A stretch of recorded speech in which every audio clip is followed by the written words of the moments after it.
Fala galera, aqui é o Garone e eu tô mais uma vez aqui, é claro, para falar de Vasco.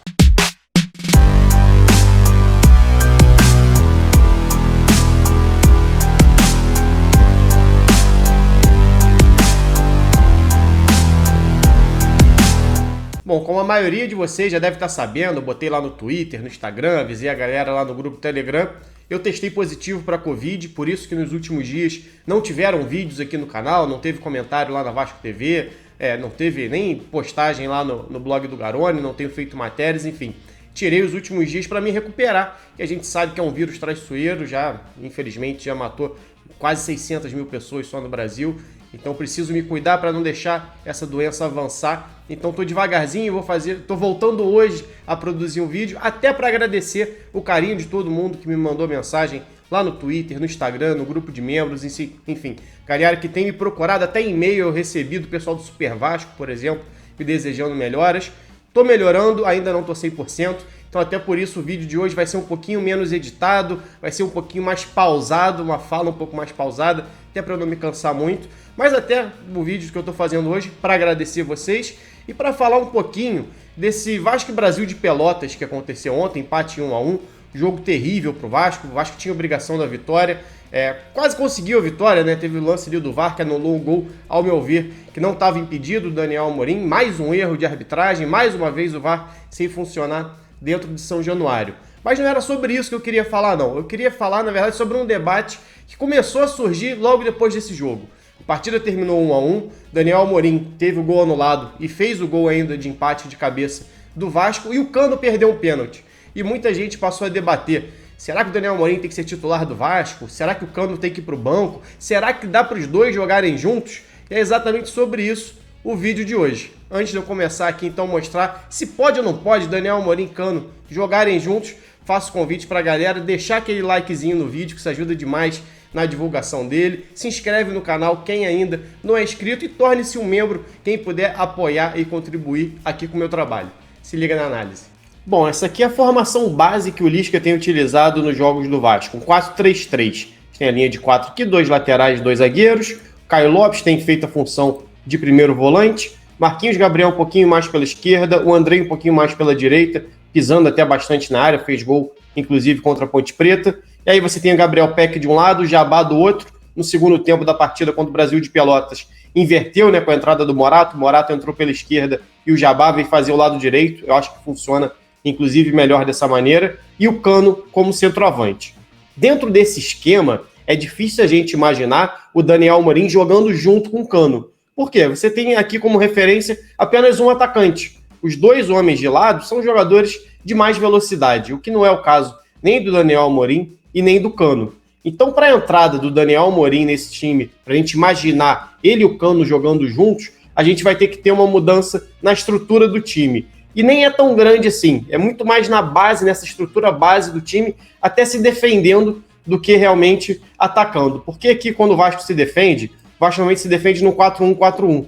Esses dois homens de lado fecham o corredor e o Cano fica um pouquinho mais à frente e o Caio Lopes entre as linhas. Então você se defende numa linha de 4, esse um jogador, mais 4 e mais um.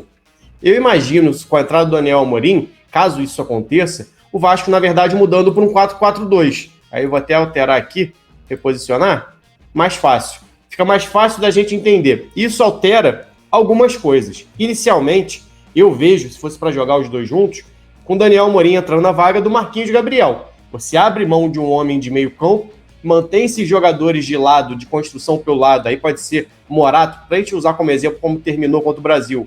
Morato pela esquerda, Léo Jabá pelo lado direito, e você mantém Caio Lopes e Andrei como uma dupla de volante. O que vai alterar aqui é pouca coisa. O que vai ver, talvez segurar um pouquinho mais o Andrei, mas eu vou até mostrar aqui como é que podem jogar os dois juntos.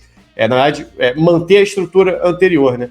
Que aí você passa a ter o Cano e o Daniel Amorim. O Daniel Amorim muitas vezes podendo brigar por essa bola inicial, numa bola longa, para o Vasco não ter que sair jogando curto, como sai constantemente e erra constantemente, inclusive como errou contra o Brasil de Pelotas, numa saída errada do Vanderlei, o que a gente já sabia aqui, quem acompanhou, quem viu a análise sobre o Vanderlei na contratação, viu elogiando ele várias vezes pelo que ele faz embaixo das traves, mas criticando também pela incapacidade dele de jogar com os pés, que foi o que tirou, inclusive, a titularidade dele do Santos que era indiscutível até então, até a chegada do Sampaoli. Se tornou reserva no Santos exatamente por não saber jogar com os pés, e o Vasco repete esse erro constantemente, né? Não só na partida de ontem, já tiveram outros erros de saída de bola do Vanderlei ou da defesa, e que o Vasco se recusa a bater para frente. Muito porque não tem esse centroavante mais alto na frente para brigar pela bola, para ganhar essa bola. Então o Vasco evita rifar, exatamente porque normalmente não ganha essa bola pelo alto.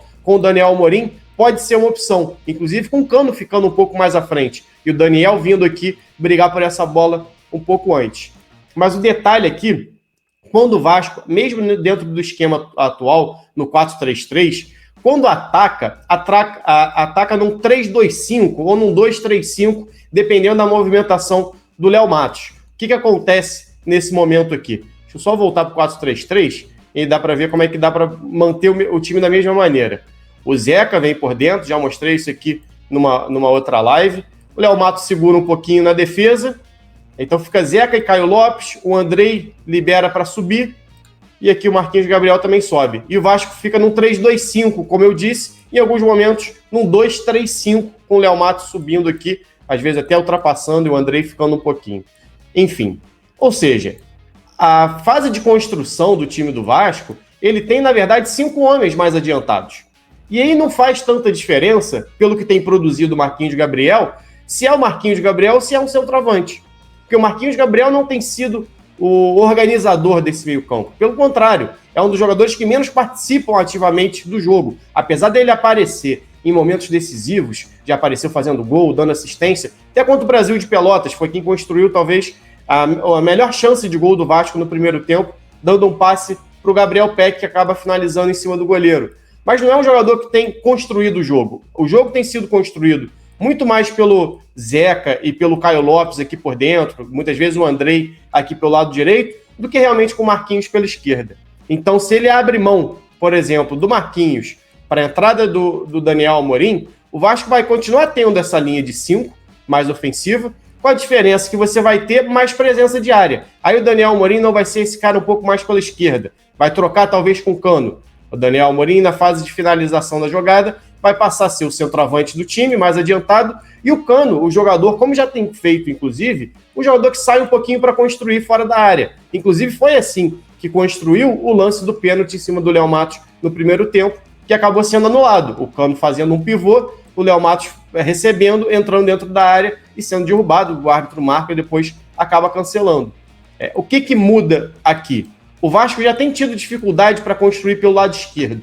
E vai continuar tendo, porque você vai passar a ter um jogador a menos com essa característica de construção. Você vai passar a ter o Cano por ali, apesar do Marquinhos Gabriel não estar produzindo tanto. Então talvez dependa um pouquinho mais do Zeca. Mas em relação à estrutura, Vasco pode chegar a ter, nesse momento, se iniciar num 4-4-2 como base, continuaria tendo o Morato pela esquerda, o Cano não seria aberto pela esquerda, seria numa posição entre os espaços aqui, né? Nem na ponta, nem central, aparecendo por aqui. O Daniel Amorim, aí sim, bem mais centralizado como referência. Aí você tem o Andrei e o Léo Jabá, enfim, aí quem o Lisca escolher para jogar pelo outro lado. Ou seja, não é uma alteração tão grande em estrutura, mas muda muito a característica. Você ganha volume de área, você ganha peso de área, como falava o Marcelo Calbra, você ganha um jogador que realmente segura o centroavante. O Vasco contra o Brasil de Pelotas cruzou mais de 20 bolas só nos primeiros 50 minutos, só no primeiro tempo de jogo,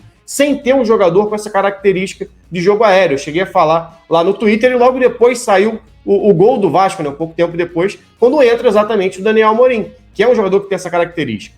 Então, se o Vasco tem dificuldade para infiltrar dentro da área adversária e vai explorar o jogo aéreo, é muito melhor você ter o Daniel Amorim, principalmente junto com o Cano, do que você não ter ninguém, ou ter o Cano e o Andrei brigando pelo jogo aéreo dentro da área sem ganhar, como o Vasco passou a maior parte do tempo do jogo contra o Brasil de Pelotas e outros jogos já também nessa Série B.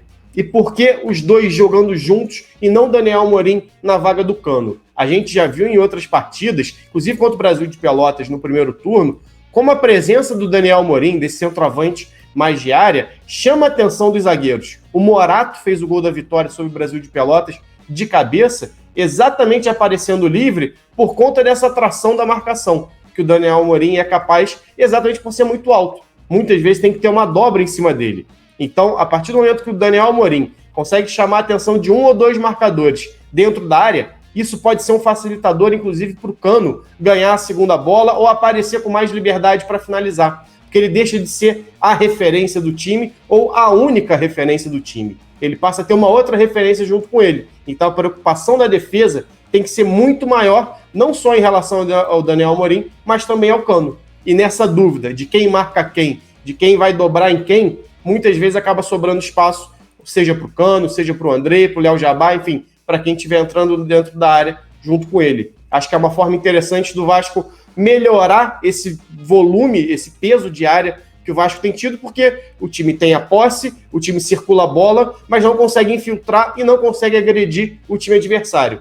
A dificuldade para infiltrar, aí só no dia a dia, no treinamento, movimentação, e a gente já viu que passados 7 meses de temporada, o Vasco não conseguiu fazer. Então o Vasco precisa encontrar uma outra alternativa. Uma outra alternativa é você ir para um jogo um pouco mais físico, e é isso que o Daniel Amorim pode dar ao Vasco. E ele, junto com o Cano, pode dar tanto o jogo físico, quanto ainda manter a qualidade técnica na finalização das jogadas e também na construção das jogadas.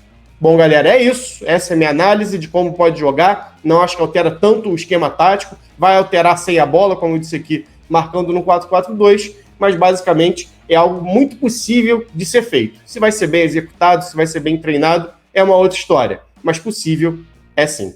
Valeu, galera. Saudações e até a próxima.